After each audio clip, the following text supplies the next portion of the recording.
Cher diocésain, je suis heureux en ce 1er janvier de vous souhaiter une très belle solennité de Sainte Marie, Mère de Dieu, et je souhaite qu'elle inaugure une très belle et très joyeuse année pour chacun de vous, cette année civile, nouvelle, l'année 2022, qu'elle soit pour vous, pour vos familles, pleine de joie, pleine de grâce. C'est une année de grâce, c'est-à-dire que c'est une année qui est entre les mains de Dieu. Ça ne veut pas dire que nous serons épargnés de difficultés, parfois de vraies souffrances, mais que nous savons que dans la confiance en Dieu qui nous aime, il nous l'a révélé à Noël par l'enfant de la crèche, en s'approchant de nous, en se remettant entre nos mains, en nous donnant sa vie.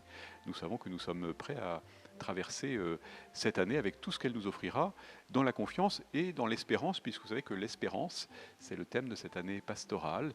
Et cette espérance, elle n'est pas simplement un petit optimisme de surface que nous aurions parce que nous sommes plutôt d'un tempérament positif. Cette espérance, c'est vraiment un acte de foi dans l'amour de Dieu pour nous, qui nous conduit par des chemins parfois étranges, mais en tout cas qui nous conduit vraiment vers son royaume.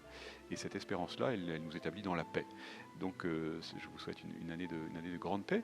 Et puis je vous invite pendant cette année à porter spécialement dans votre cœur, dans votre prière, dans votre attention, un événement important de notre diocèse qui est l'Assemblée synodale de la Pentecôte. Elle est préparée déjà depuis un moment et elle vise vraiment à essayer ensemble, avec l'Esprit Saint que nous avons reçu et que nous voulons écouter au profond de nos cœurs et de nos expériences chrétiennes.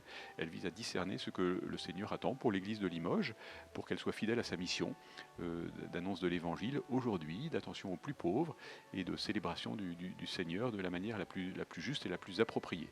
Donc je compte sur vous pour participer le mieux possible à cette assemblée synodale pour ceux qui seront délégués, mais pour les autres, à participer vraiment à la réflexion commune, à la formation et par la prière à aider l'évêque qui devra donner des orientations à voir le plus clair possible.